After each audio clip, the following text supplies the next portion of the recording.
compressed time format is, it on the one hand, answers seem very simple, and on the other hand, they're really complicated, and it's almost case by case. So I'm going to pick an example. Let's try to see if it's helpful. Okay, let's talk about the Musco Center for the Arts and the anticipated impact on the College of Performing Arts. Okay, so the Musco Center for the Arts is almost 100% externally donor funded, and in that case, we had a donor actually step forward and say, you know, Memorial is not the proper venue for a state-of-the-art performing arts program. So one thing that Chapman lacks is a venue that is equivalent to the quality of the academic program that you're trying to build.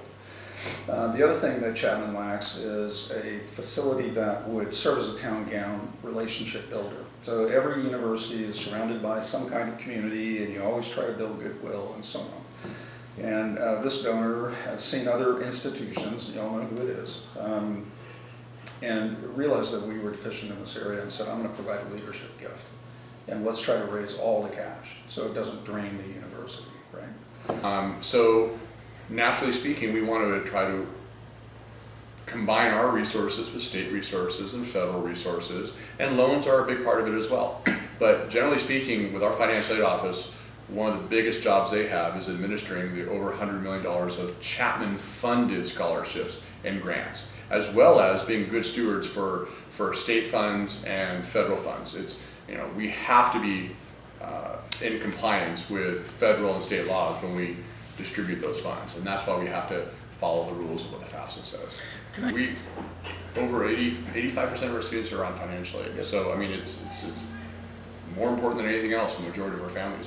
A case that's literally on my desk right now is a student who feels like financial aid is giving them the runaround. It's a long, complex case, but this student is getting a lot of federal and state aid as well, but there's some complicated cases about independent versus dependent status. Anyway, we are the stewards of these federal and state funds. Some new information became available about whether or not the student should be classified as dependent versus independent.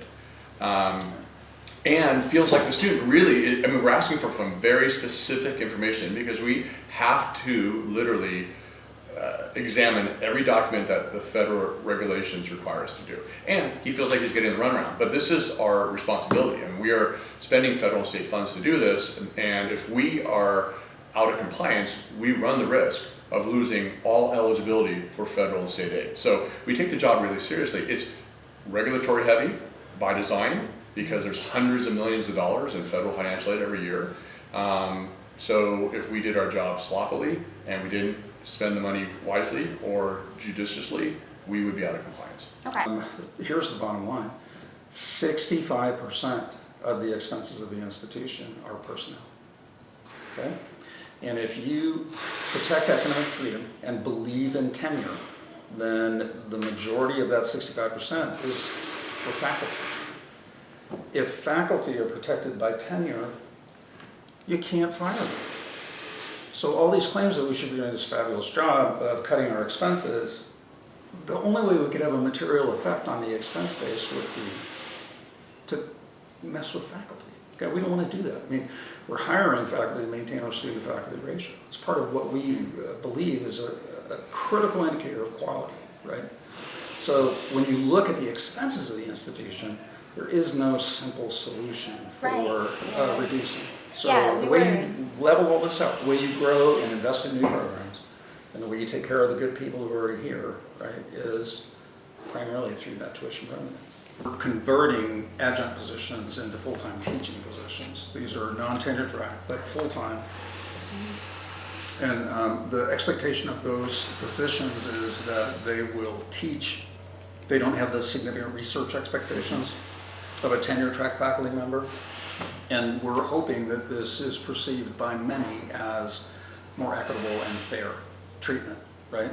So it's more expensive for us, and we're systematically doing it every year. We're adding more and more and more. So we're trying to reduce adjunct and flip over to full-time, because we accept the arguments that are being made publicly about the fact that a core portion of your teaching faculty are not eligible for benefits, for example. Yeah. Right?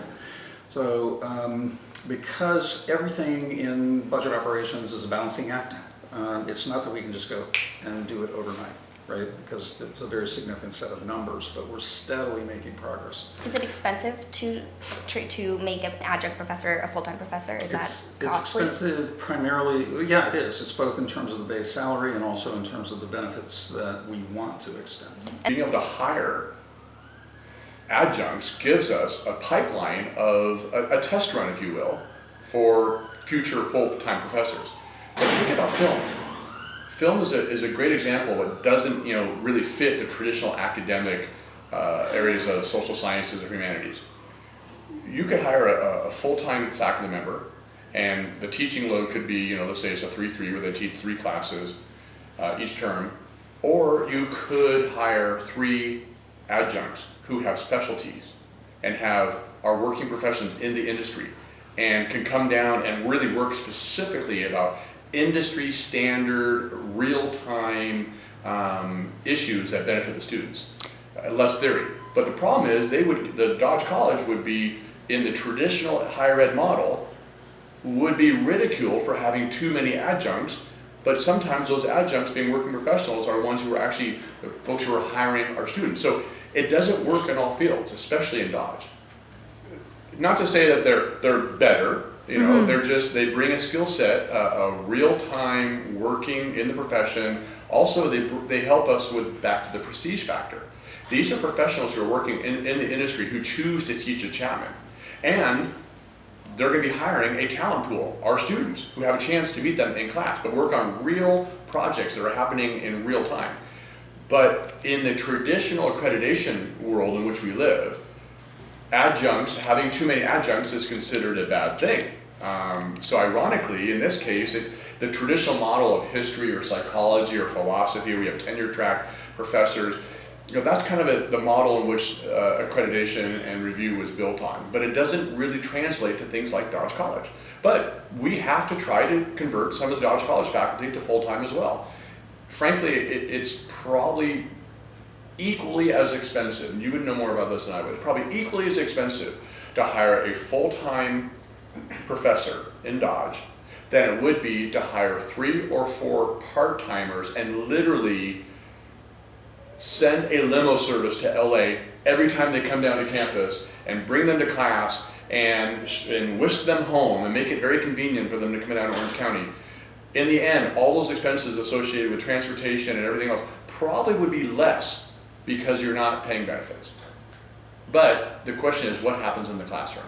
In the classroom, you mentioned it yourself, Spencer, you're getting real-time access to movies and scripts and TV shows. Yep. So we do a good job. I think we do a good job balancing it, but it doesn't work in every field.